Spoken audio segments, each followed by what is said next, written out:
Ladies and gentlemen, thank you for standing by. Welcome to the second quarter 2026 Vicor Corporation earnings conference call. At this time, all participants are in a listen-only mode. After the speaker's presentation, there will be a question-and-answer session. And to ask a question during the session, you would need to press star 11 on your telephone. You will then hear an automated message advising your hand is raised. And to withdraw your question, please press star 11 again. Please be advised that today's conference is being recorded. I would like now to turn the conference over to Jim Schmidt, Chief Financial Officer. Please go ahead. Thank you.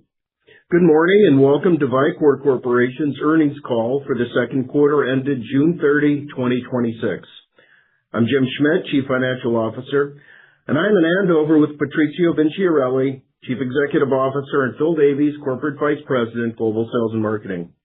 Earlier this morning, we issued a press release summarizing our financial results for the 3 and 6 months ended June 30, 2026.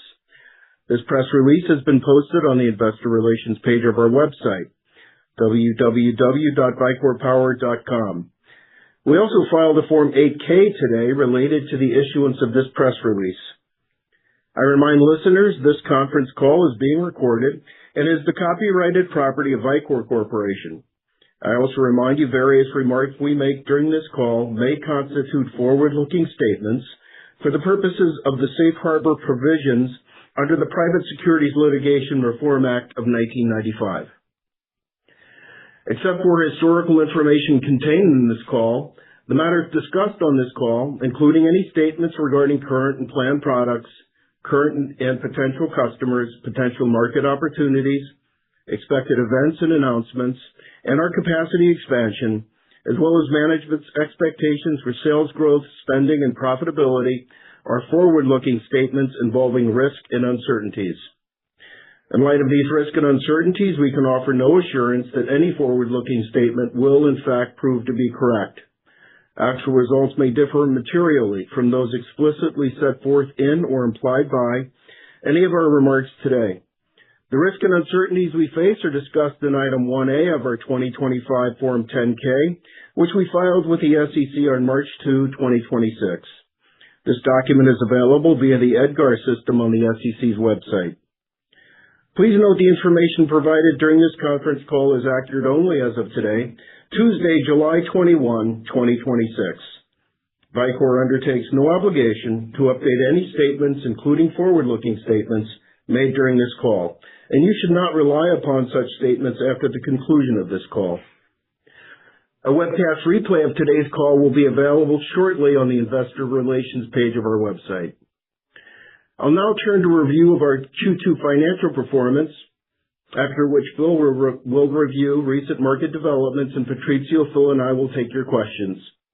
In my remarks, I will focus mostly on the sequential quarterly changes for P&L and balance sheet items, and refer you to our press release or our upcoming Form 10-Q for additional information.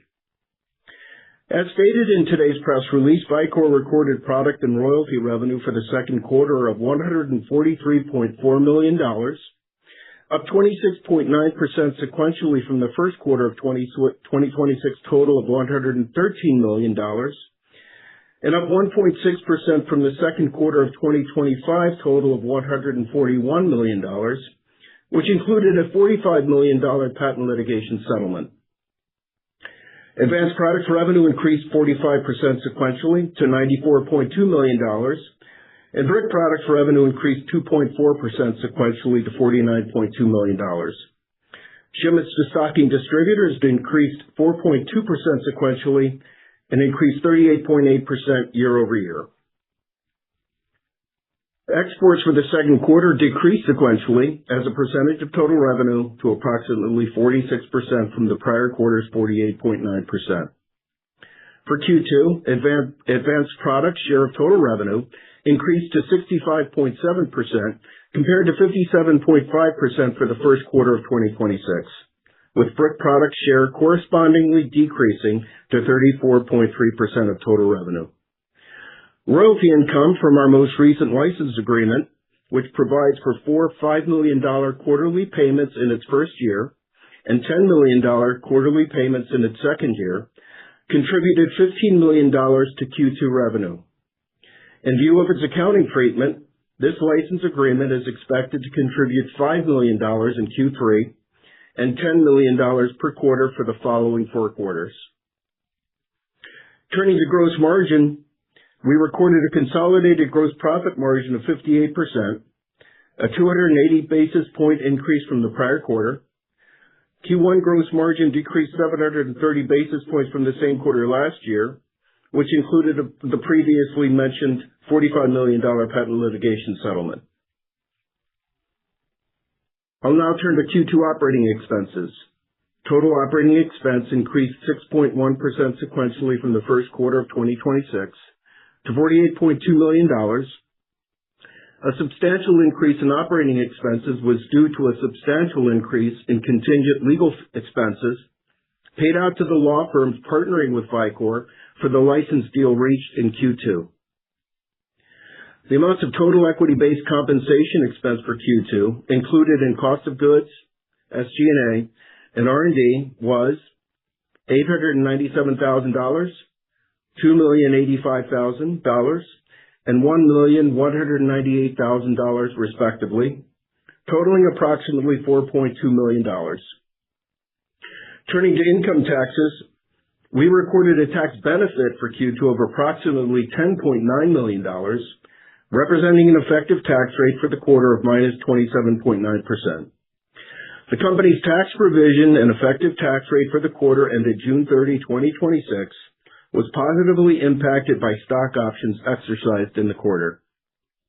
Net income for Q2 totaled $49.8 million. GAAP diluted income per share was $1.04, based on a fully diluted share count of 47,708,000 shares. Turning to our cash flow and balance sheet, cash and cash equivalents totaled $453.6 million at Q2, an increase of $49.4 million sequentially. And we're pleased to report that last Monday, July 13, we received a payment from the IRS relating to our application for CHIPS Act investment tax credit in the amount of $14.3 million as a refund from our 2023 tax return. This amount and other tax credit amounts we expect from subsequent tax returns will add to our cash balance in Q3 and beyond. Accounts receivable net of reserves totaled $78.9 million at quarter end, with DSOs for trade receivables at 37 days. Inventories net of reserves increased 10.2% sequentially to $104.5 million. Annualized inventory turns were 2.1. Cash flow provided by operating activities totaled $34 million for the quarter. Capital expenditures for Q2 totaled $11.2 million. We ended the quarter with a construction in progress balance primarily for manufacturing equipment of approximately $18.2 million and with approximately $23.5 million remaining to be spent. I'll now address bookings and backlog. Q2 book-to-bill came in above 1, and one-year backlog increased 26% from the prior quarter, closing at $379.7 million. 2026 is the year in which Vicor's innovative products and technology licensing practice came into focus within the industry. As we bring on incremental capacity, we expect a nearly 10% increase in Q3 revenue and over $600 million in 2026 revenue. To achieve these growth objectives, we are planning for double-digit sequential increases in product revenue for advanced products. As we said last quarter, this guidance is based on conservative assumptions about our licensing practice. Specifically, the new licensing agreements may not result until our second ITC case gets to its final determination in 2027. Additional exclusion orders further restricting importation of infringing computing systems may provide motivation to close new licensing deals on favorable terms. Along with revenue growth, we expect margin expansion. Phil? Thank you, Jim. At our recent annual shareholders meeting, I presented an update on our company strategy and objectives. Our financial objectives of $2.5 billion in revenues at 70% gross margins supersede the $1 billion and 65% gross margin targets set in 2023, which we are on our way to achieving. Our updated objectives are based on a two-pronged strategy, leveraging synergy between our power module sales and IP licensing practice. As discussed at the ASM, our power module business is focused on a set of 100 customers across 4 markets and 4 regions globally. Within each of the 4 markets of HPC, industrial, automotive, and aerospace and defense, we have customers who are on the cutting edge of high-growth applications with the most demanding requirements for power and current density, with high efficiency and signal integrity. A perfect example of this is vertical power delivery. AI data center hyperscalers and OEMs need vertical power delivery to meet compute density requirements and AI data center performance. The market opportunity is growing rapidly, and competitors are challenged to deliver on 2 key specifications: current gain and current density. With current gains greater than 40 and current density up to 5 amps per millimeter squared, Vicor's second generation VPD is way ahead of all Generation 1 competitive solutions. As discussed at the annual meeting, we will engage with selected customers with development systems and tools starting this quarter. Our objectives for our second generation VPD solutions over the next few quarters will be to expand our business opportunities with OEMs and hyperscalers wanting to be long-term strategic partners. Major new product introductions are also underway in our industrial and aerospace and defense businesses, with market expansion now occurring outside of lead top 100 customer opportunities that drove initial module development. As stated at our ASM a few weeks ago, we are very focused on the successful execution of our business strategy, which leverages our vertically integrated chip fab in Andover as the first of a multiplicity of foundries supporting our new financial targets of $2.5 billion in revenues with 70% gross margins and 40% operating income. With that, we'll take your questions. Thank you. As a reminder, to ask a question, please press star 11 on your telephone and wait for your name to be announced. And to withdraw your question, please press star 11 again. And our first question is going to come from Quinn Bolton with Needham & Company. Your line is now open.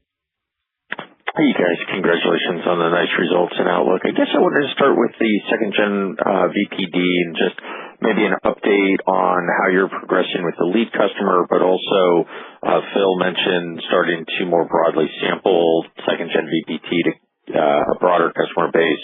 Do you still feel like you're on track to secure ramp designs with either hyperscaler or other OEM customers with second gen VPD over, say, the next 12 to 18 months? Yes. So we've completed development with respect to a baseline of 3 amps per square millimeter current density with initial chipset for our lead customer. We are now completing demo systems, including a dedicated VPD demo system to showcase with other customers. And we're on our way to raising the bar past 4 amps per square millimeter late this year, beginning of next year.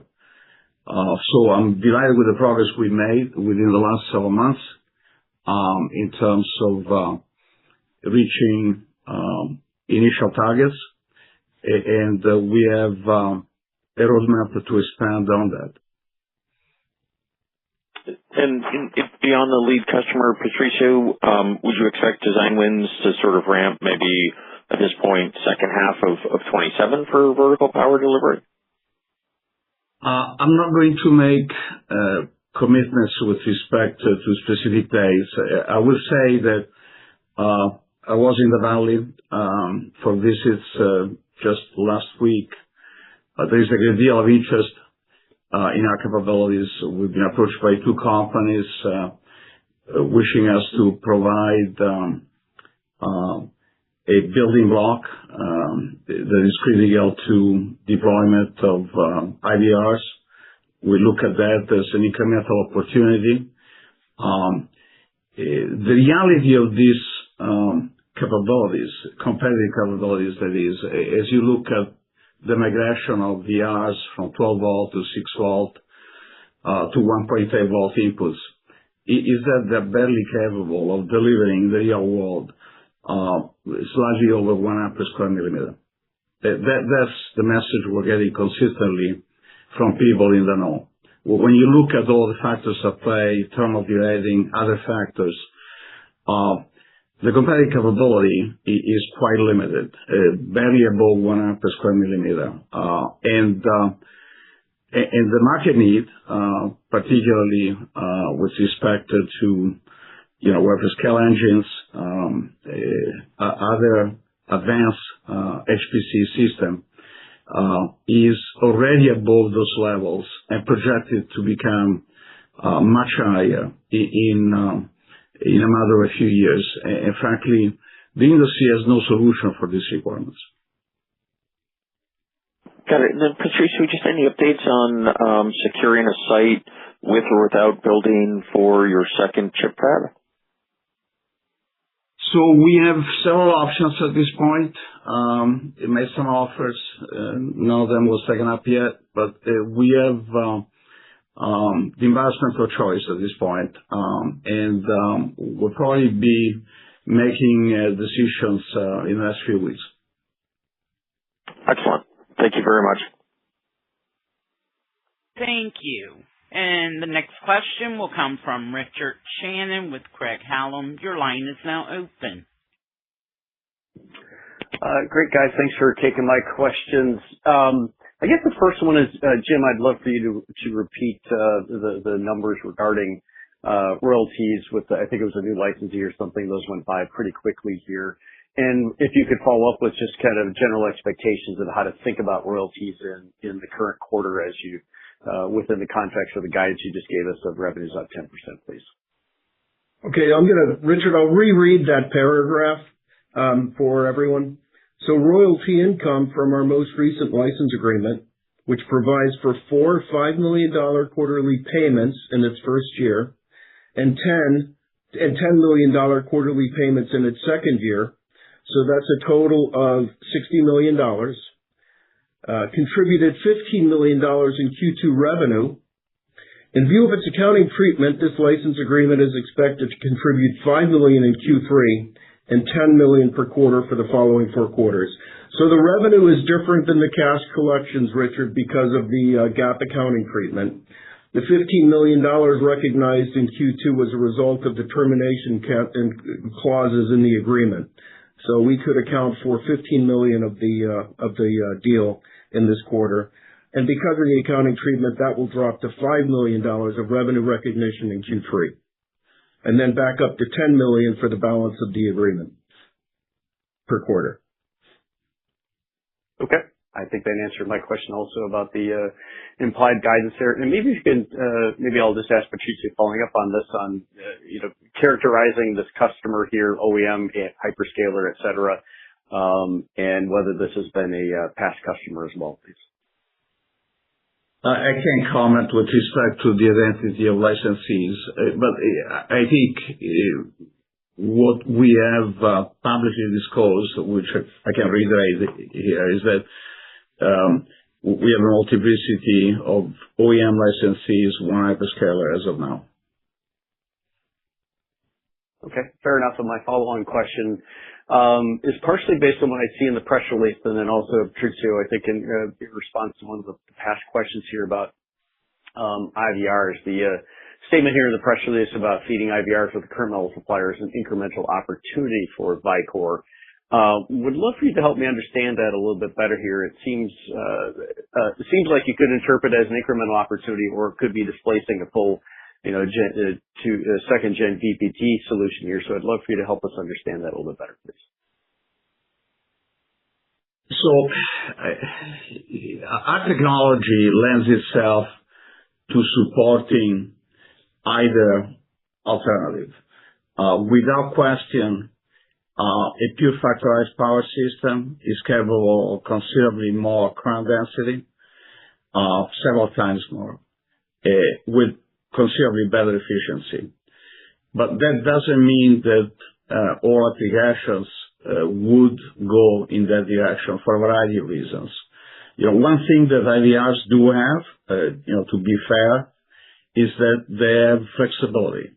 So in applications with a large multiplicity of nodes, a highly fragmented set of nodes, there's something to be said for IVRs in that they do provide a great deal of flexibility, configurability. But that comes at significant expense in terms of insertion loss. 15%, maybe 10%, but then if you try to get it down to a 10% loss, they need to run at a lower frequency, and they still have transient undershoots, which a factorized power system no longer has. So we have a huge efficiency advantage relative to these competitive alternatives, but that doesn't mean we can't play a support role for those alternatives and capture significant business. Okay, great. Thank you. Thank you. And the next question is going to come from Justin Clare with Roth Capital. Your line is open. Hey, good morning. Thanks for taking our questions here. So wanted to touch on the guidance. So updated your 2026 guide to over $600 million here. It looks like that's the update is primarily related to the additional royalty payments that you had laid out, but wondering if there are any other notable changes relative to the initial guide related to shipment expectations or related demand. And then just on the new licensing agreement, wondering if you'd share just how that's structured. Is that only royalty payments that you're anticipating from that, or could you also see greater demand from your fab as a result of that licensing agreement? So the total revenue growth comes, to your point, from a combination of new licensing deals, the ones we closed on, specifically the one that was closed in the second quarter, and product revenue growth.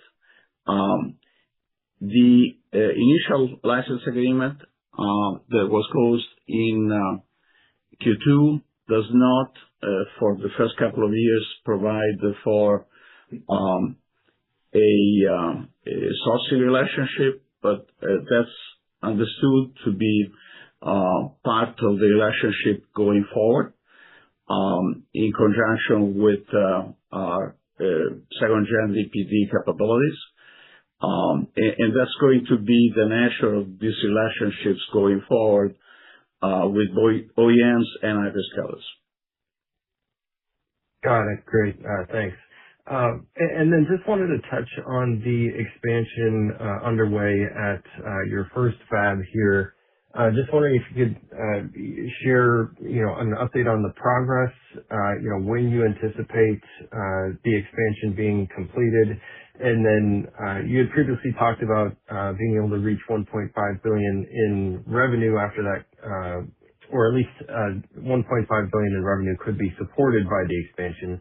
But I think that's sensitive to product mix. So just wondering if you could also share just, how product mix might affect, whether or not you could deliver either above or below, that $1.5 billion.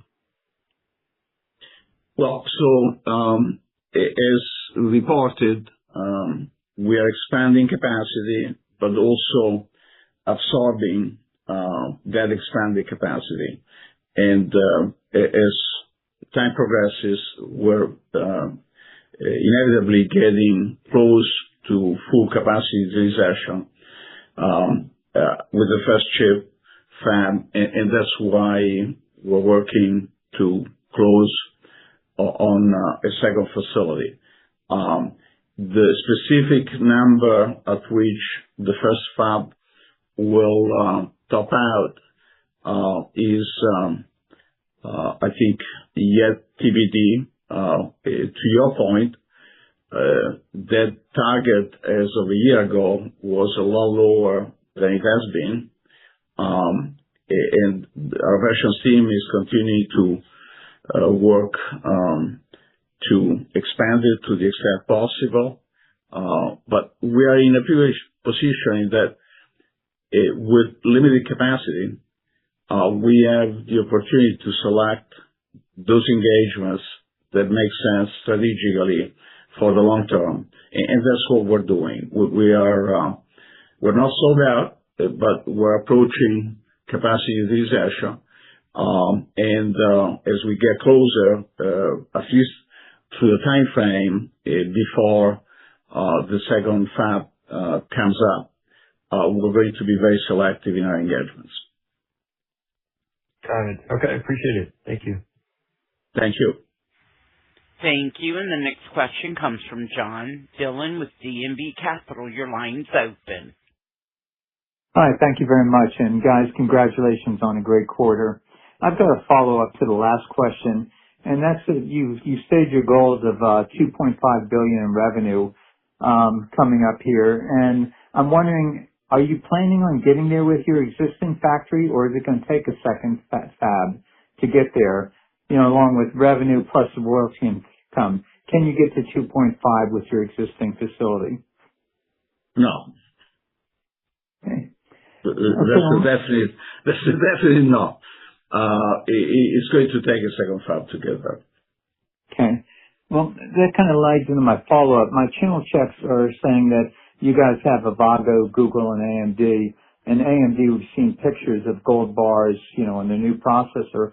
So, how big are these going to be in the next year, and how are you going to have the capacity to serve them? I'm not going to comment about sightings of gold bars anywhere,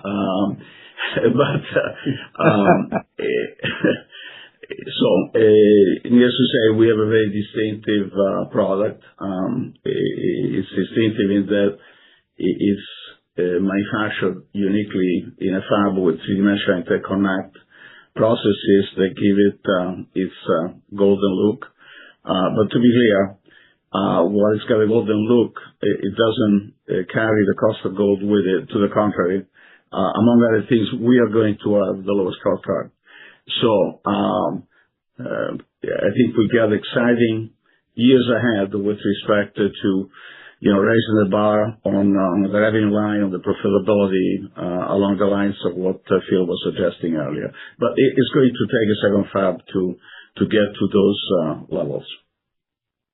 And how big will that second fab be? Will it be able to do $1.5 billion, or do you expect it to be able to do more in revenue? We are down selecting two sites that have the wherewithal to support a considerable expansion, as much as 2x, potentially 3x the first fab. Thank you very much. I'll get back in the queue. Thank you. Thank you. And our next question will come from Richard Shannon with Craig-Hallum Capital. Your line is open. Great, guys. Thanks for taking a follow-up here. I'm going to follow up on the last answer here, Patrizio, just to make sure I understand it here.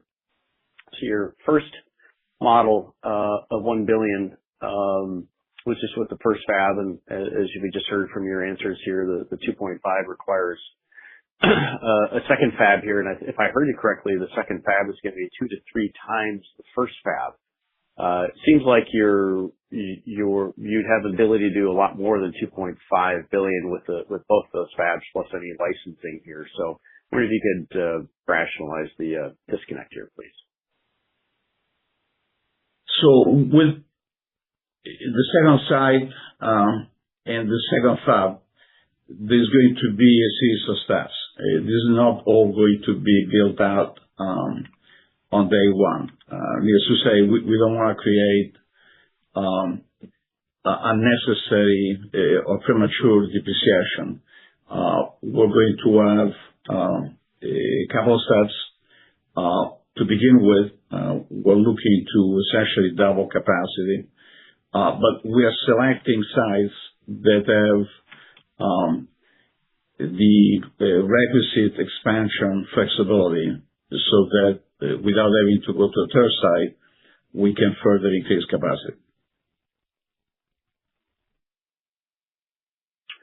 Okay. That is helpful. Thanks for that. And my follow-on question is on product gross margins. I'm assuming all the royalty revenues are 100% here, and if I back that out, calculate a product gross margin, it's actually down a couple hundred basis points from the last couple of quarters here. I wonder if you can help us understand the dynamics there and whether that trend will reverse itself here in the near future. I think Jim commented expectations of increasing margins. Yes. Yeah. So we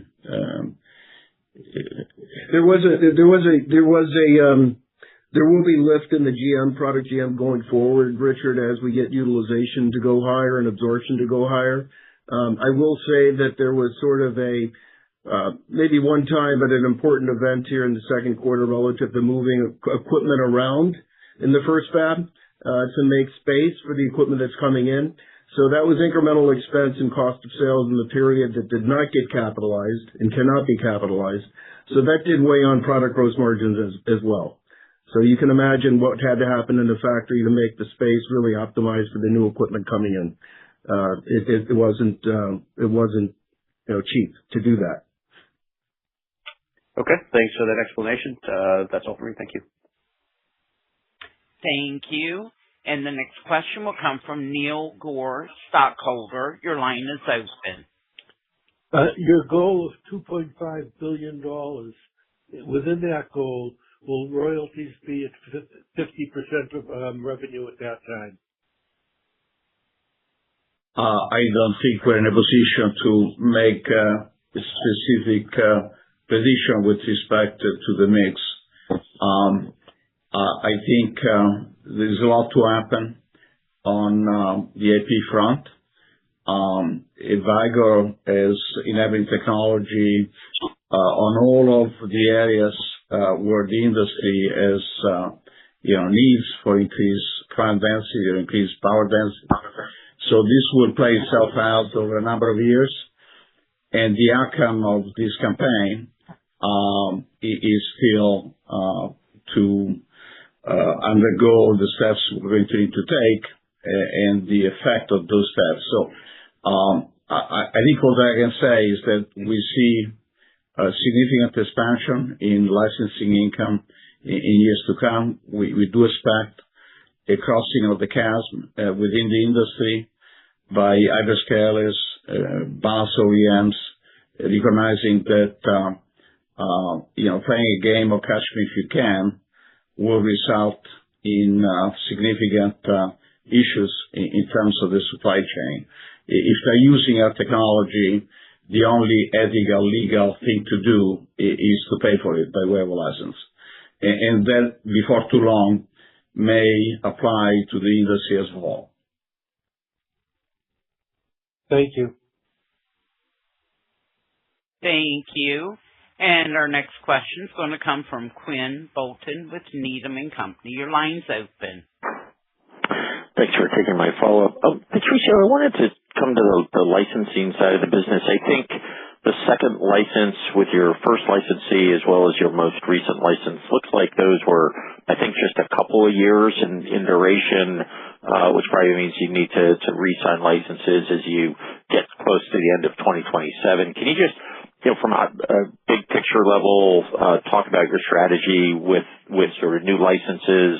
Would you look to expand to include more of the vertical power delivery content or sourcing agreements? But can you provide any high level thoughts on re-signing those licenses as the current licenses come due? Yeah, so we have a well-defined, mature licensing practice. It's got flexibility where needed. It is not, though, up for grabs in terms of flexibilities that don't make sense. So it does involve any OEM, any hyperscaler. It does not involve competitors. Competitors can participate in terms of without infringing our IP, by sourcing their products, otherwise infringing products into OEMs or hyperscalers that have a license from Vicor. The licensing model has involved already two kinds of licenses. One, you might call a proportional license, which provides for royalties, unit royalties, in direct proportion to actual usage. We also, in more recent years, have done 2-year deals that are, in effect, all-inclusive.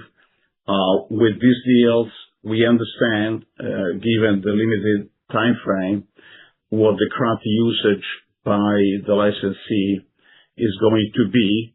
But needless to say, given the rate of expansion with hyperscalers and OEMs in the AI market in particular, it would be very difficult, if not impossible, to predict their level of business 5, 10 years down the road. So with all-inclusive licenses, by necessity, we have to have a short time frame and then negotiate a new license depending on how the business by the licensee evolves during the 2-year period. Understood. Thank you, Patrizio. Thank you. Thank you. And the next question comes from John Dillon with D&B Capital. Your line is open. Hi, thanks for taking my follow-up. Hey, Phil, I just wanted to check with you. How are the bookings looking for this quarter? As I mentioned, I think it mentioned in the press release, John, the bookings are great. I mean, our bookings can be lumpy. So sometimes, we've reported book-to-bills of close to 2. This one was a little bit lower, but I don't see any weakness at all going forward. Aerospace and defense is strong. Industrial is very strong. High-performance compute is strong. So, yeah, no, things look good. Excellent. And in the last press release, you talked about an OEM, and you said they had a capability of being a second source. My question is, will they be a second source? And if not, how's a second source coming along for you guys? So as commented at the shareholders meeting, our strategy in the short term has evolved with a focus on bringing on additional capacity through a second facility, a second chip fab that we can totally control. We've had discussions with respect to potential alternate sources. There will likely be more discussions, but the nature of these engagements, both in terms of predictability timeline, is such that it would not put us in the position we need to be in terms of expanding capacity for key customers in the next couple of years. So a shift with respect to relative focus, not a change with respect to long-term strategy. I expect there's going to be alternate sources, not just in support of applications in AI, but potentially in other markets. And that's consistent with, in fact, making the most out of a very comprehensive IP portfolio that spans across a number of key power system technologies. Excellent. And do you still expect 25 to 30% of your business from Cerebras next year? I'm not going to make specific comments with respect to customers for obvious reasons, but we enjoy a very strong relationship. And I think these and other customers are doing very well in their own space. Thank you very much. Thank you. And the next question comes from Richard Shannon with Craig-Hallum Capital. Your line is open. Thanks, guys, for taking my follow-up again here. At the risk of asking a very similar question to the last one here, instead of asking about Cerebras going forward here, can you tell us whether Cerebras is a 10% customer in the second quarter? Are we at liberty to say? I think we'll disclose that in the queue, but I don't know that it would have been, Richard. So I don't know that I can comment right now, but let's take a look at the queue. Okay. I'll look forward to reading that. My follow-on question here is looking at the next customers for a second gen VPD here, and love to get a sense of how you expect the sales cycle to go. And Patricia, also, if you could comment on the degree to which any changes in architectures in whatever way that you would deem important to convey to us here, how those will affect, kind of that sales cycle here, just kind of generally speaking, please. Let me take the second part first, and then Phil will address the first part of your question.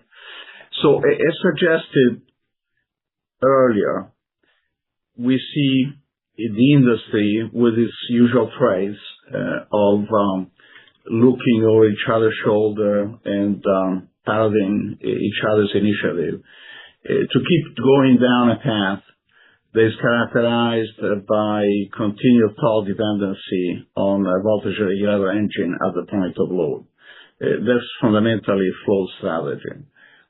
It's not going to work. As suggested in the earlier comments, it's a strategy where you can only get some increment of current density well below what's going to be needed before too long, at the expense of giving up on current gain. And that doesn't solve the problem, a problem which requires a combination of high enough current density with overall a high enough current gain. Now, if you don't have the current gain, as suggested earlier, and that's been the catalyst for being approached by a couple of companies, you can use LERs to stretch somewhat the current density capability, but still short of what's going to be needed, at the expense of requiring a still very high current bus converter at 1.8 volt. So that's a strategy that's got trade-offs, as suggested earlier. It's got some good redeeming features, flexibility in terms of partitioning domains. It's great at that, but not far from ideal in terms of overall power system figures of merit. So we see a different approach. It's reflected in the power system technology that we developed, patented. It's reflected in a chip, as in converter housing packaging technology that can only be made in chip fabs that are heavily protected by Vicor IP, and that's the strategy we're pursuing. So, Richard, this is Phil. So, with regards to the cycle, the development cycle, if you like, if you go back just a few months to the APEC conference in San Antonio, Texas, you had a number of big OEMs and a few hyperscalers almost sort of lobbying the semiconductor audience on their AI product development in terms of saying, here's what we need from you guys with regards to current density, which they were asking for something around 3 amps per millimeter squared, and package heights, in terms of thermal management and just assembly and yield issues of less than 3 millimeters. And you look at what's being developed and delivered to these OEMs and hyperscalers today is Generation 1 VPD that comes nowhere near that request. And so you can imagine the excitement that's out there to engage with Vicor that has 3 amps per millimeter squared now, moving to 5 amps per millimeter squared early next year, and a 1.5 millimeter package with very easy thermal management techniques. So there's a lot of companies that want to engage because they're sort of making do with the current Gen 1 VPD solution. So what we expect is engagement with a hyperscaler and a couple of OEMs now this rest of this year. And I believe that those programs will start to, if you like, evolve into production systems sort of, I would say, late third quarter, fourth quarter of next year in terms of the ramps that are needed, which then, as Patrizio mentioned, allows us to move into our first fab. And then as we bring on the second fab in late 27, 28, you've now got the ramp that follows through into that new facility with its expanded capacity. So that's what we expect to see. Okay. Great. Thanks for all that detail, guys.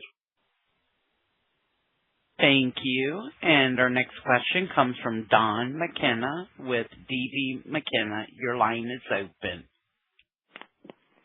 Hi, guys. Congratulations. And my question deals with the backlog. I was wondering how much of the significant increase there is attributed to the new licensing agreement, if any? Relatively little. I'm sorry? Relatively little. So we have, as Phil pointed out, strengths coming from a number of different end markets. So take as an example the AD market. Our level of business with key customers there is a larger multiple of what it has been in past years. And that's the result of the build-out with respect to AI. So that's just one example of growing demand coming from a multiplicity of end markets, which we need to address. Yeah, there's just a comment on the automatic test equipment market. That's a great story because it's also a factorized power architecture that relies on low noise performance and thin package technology. We've had a number of competitors come up to us in different shows saying we just can't get Vicor out of there because of the signal low performance, low signal to noise ratios that we are able to deliver, and also the thinness of the packages. We can't get anywhere near that.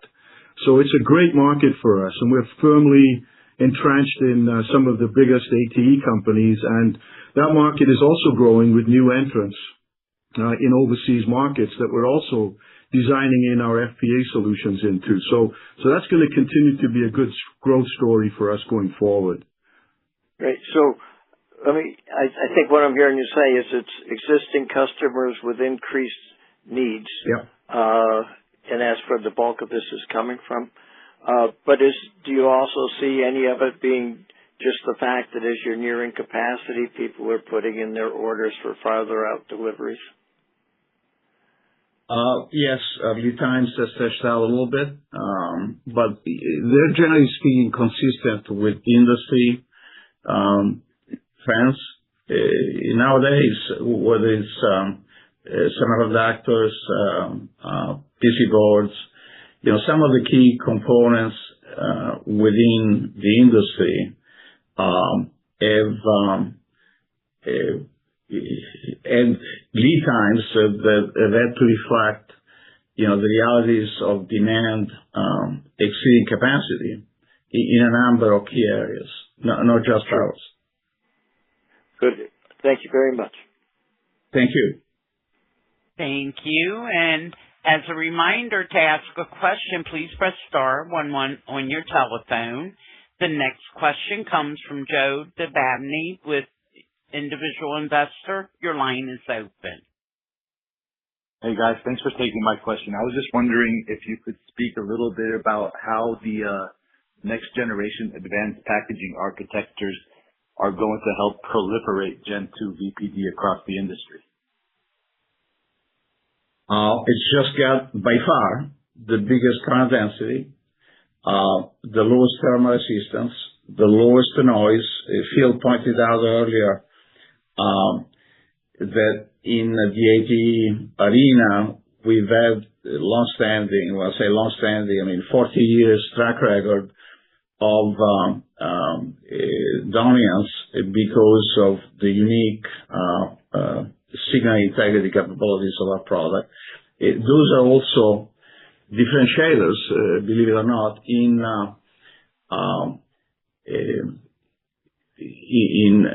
AI, in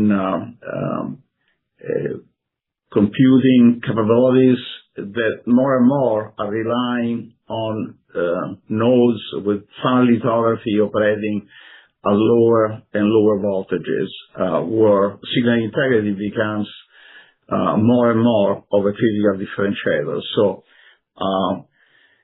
we are unique in these capabilities, and again, that uniqueness is not limited to one facet of the overall challenge. It involves many different facets, all of which are heavily protected in terms of the IP we've been developing over the last 10 years.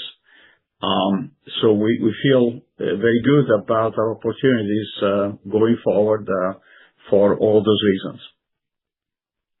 Great, thanks. And then one more about the recent licensee that signed in May.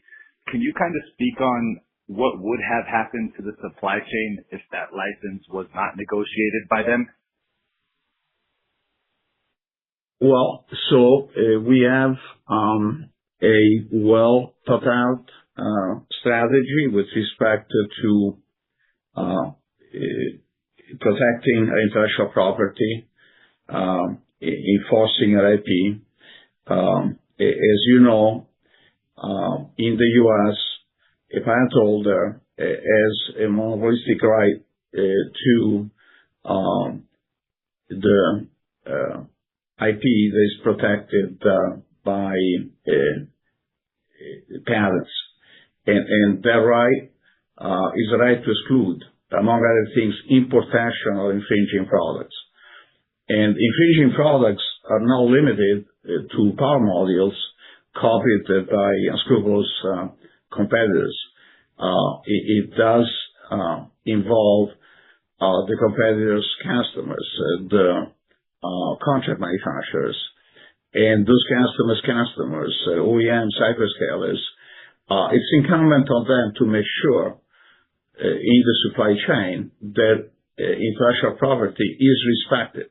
Inventors deserve to have their IP respected in the marketplace. And we've been very focused on a very comprehensive strategy to make sure that our IP gets the respect it deserves. And I think we have made strides in that direction. There's more strides coming. And as I mentioned earlier, I believe there's going to be a crossing of the chasm in the industry taking place in the next couple of years.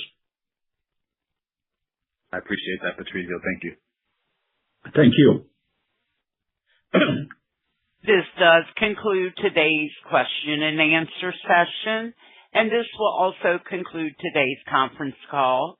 Thank you so much for your participation, and you may now disconnect.